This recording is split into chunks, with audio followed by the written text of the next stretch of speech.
Контакт! Think about the situation. More than 4 years of war, years of economic sanctions, years of Western military support for Ukraine, and years of increasingly advanced air defense systems being supplied to Kyiv. Yet on the night of the 19th to the 20th of August 2026, Russia launched another large-scale aerial attack against Ukraine. According to Ukrainian reports, Russia used 44 missiles and 168 drones. And this was not simply another drone attack. There were cruise missiles, ballistic missiles, high-speed weapons, and large numbers of drones. Ukraine says that most of the incoming threats were neutralized, but some still reached their target areas. And this is where the situation becomes interesting, because we are not looking at a country that has run out of offensive capability. Quite the opposite. Russia is still able to sustain long-range strike operations after years of war and sanctions. So the question is, how? How can Russia still produce these missiles? How can it continue launching them at significant scale? And why have Western air defense systems still not made Ukraine completely immune to ballistic missile attacks? The answer is not found only on the battlefield. It is found behind the battlefield, in factories, in supply chains, in defense production, and in Russia's ability to adapt to economic pressure. Patriot has become one of the most important air defense systems available to Ukraine.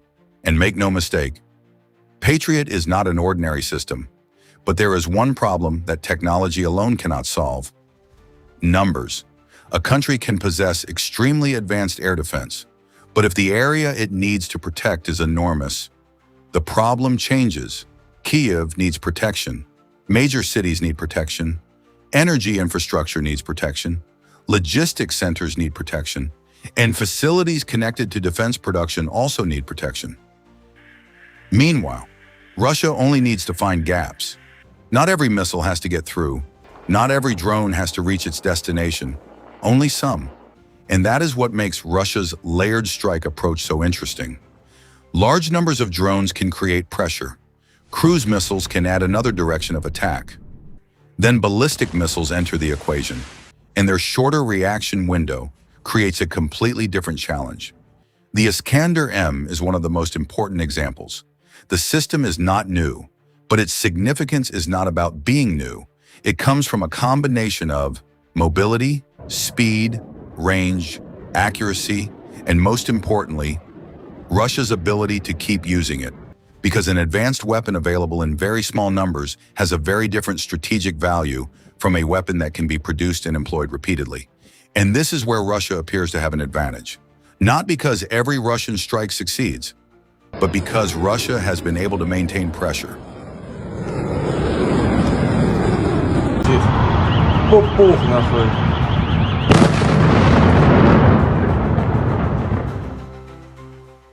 Now we get to a part that is often overlooked. This war is not simply about missiles. It is a war between missiles and interceptors. Russia launches a missile. Ukraine has to intercept it. One interceptor is fired, then it has to be replaced. And the cycle continues. So the question is not simply how many missiles were shot down. The more important question is how many interceptors were required to do it. And can those interceptors be replaced at the same pace? That is becoming increasingly important, because Russia can combine weapons with very different costs and characteristics. Large numbers of drones, cruise missiles, ballistic missiles. Meanwhile, Ukraine has to prioritize. Which target should be intercepted? Which one should be left? Which facility is most important? Which city receives greater protection? And how many interceptors should be kept for the next attack? This does not mean Ukrainian air defense is ineffective. Far from it. In many attacks, Ukraine still manages to destroy large numbers of drones and missiles. But air defense is never perfect, and Russia appears to understand that reality. The objective is not necessarily to get every weapon through. The objective is to keep the defensive network under pressure until the cost of maintaining that defense becomes increasingly difficult. Горить, а це ось будинок.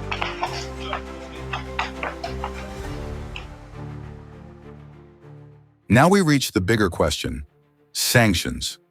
Since 2022, Russia has faced some of the most extensive economic and technological restrictions ever imposed on a major state. The objective was straightforward: pressure Russia's ability to finance the war, restrict access to technology, and weaken its defense industry. But now we are in 2026, and Russia is still producing missiles, still producing drones, still developing weapons, and still capable of conducting long-range strikes. So, have the sanctions failed? The answer is not that simple. Sanctions clearly create pressure, but pressure is not the same as total disruption. Russia has a large industrial base, domestic resources, a substantial workforce, and trading relationships with countries that do not follow the full Western sanctions regime. When one supply route is closed, Russia looks for another. When a particular component becomes difficult to obtain, substitutes are sought.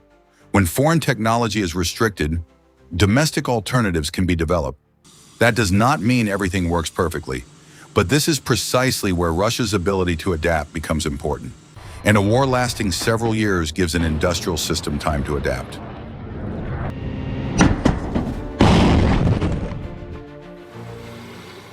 Another major change has also taken place. Russia has strengthened its relationships with non-Western states. North Korea is perhaps the clearest example. North Korean missiles have reportedly been used in the war, and military cooperation between Moscow and Pyongyang has continued to expand. At the same time, Russia's trade relationships with countries such as China and others provide Moscow with additional space to maintain access to industrial goods and technology. This creates a very different reality from the simple idea that Russia has been sanctioned, therefore Russia can no longer produce weapons. The reality is much more complicated.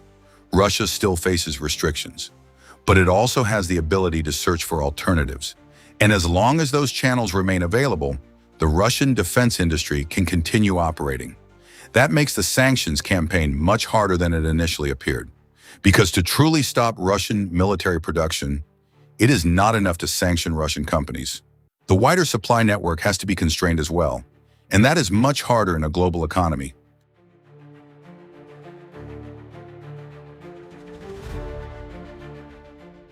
This is also where we need to ask questions about Ukraine. Not to blame the Ukrainian population, not to dismiss the suffering of ordinary people, but to examine the military strategy. If Russia has demonstrated an ability to target industrial and logistics networks, how safe is it to keep war-related facilities within major urban areas? Russia says some recent strikes targeted defense industrial facilities, drone components, depots, and logistics centers. Not every one of those claims can be independently verified. But the strategic problem remains. Defense production requires workers, it requires electricity, it requires transport, it requires warehouses, and it requires networks of suppliers. Much of that infrastructure naturally exists around major industrial and urban centers. That creates a dilemma. Move those facilities away from major cities, and production and logistics may become more complicated. Keep them close to established industrial networks, and the risk of becoming a military target increases. And most importantly, civilians can end up caught in the middle of that dilemma. This is why the discussion should not simply be, who is winning? There is a more human question. How many ordinary people are forced to live with the consequences of strategic decisions they never made?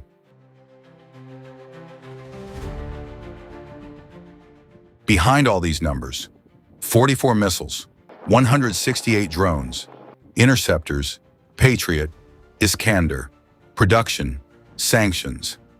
There are human beings, families, children, workers, people who simply want to live normal lives. And when a missile strikes an urban area, the consequences are not purely military. That is why we can recognize Russia's military capabilities without celebrating civilian suffering. We can also criticize Ukraine's strategic decisions without hating Ukrainian people. And we can question Western policy without ignoring the needs of a country at war. Military analysis should never erase the human dimension. If anything, the greater the destructive capability of a weapon, the greater the consequences when that weapon is used.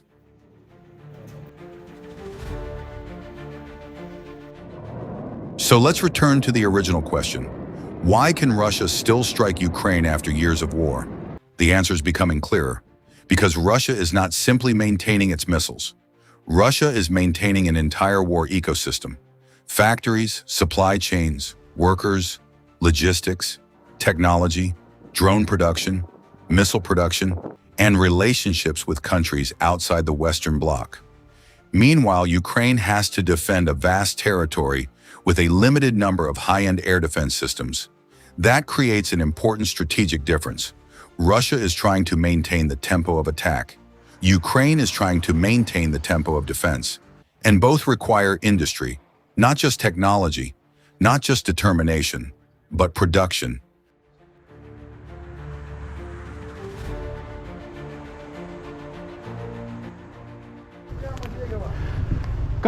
So, after more than 4 years of war, after years of sanctions, after billions in military assistance, one question remains unanswered.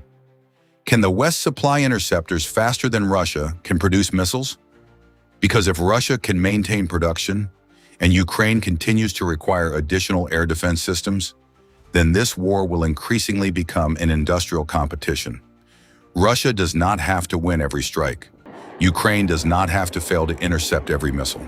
What matters is who can maintain the tempo for longer. And I think this is where we need to look at the war more clearly. Don't only watch the explosions. Don't only look at interception figures.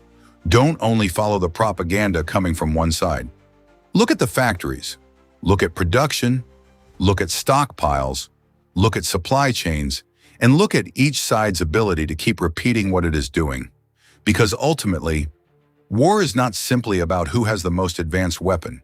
It is about who can produce it, sustain it, and use it for longer. Now I want to hear your view.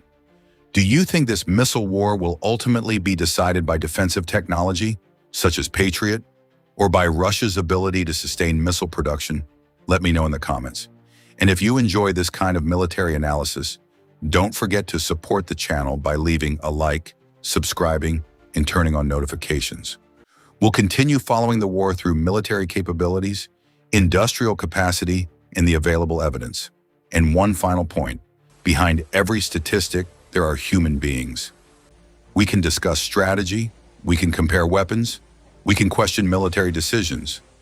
But civilian suffering is not something to celebrate. Hopefully, the future brings fewer casualties, not more. Disclaimer. This analysis is based on information and reports available up to August 20th, 2026. Claims from Russia, Ukraine, and intelligence sources may differ, and not all battlefield claims can be independently verified. This video discusses military capabilities and strategy and does not support violence against civilians or any ethnic or national group.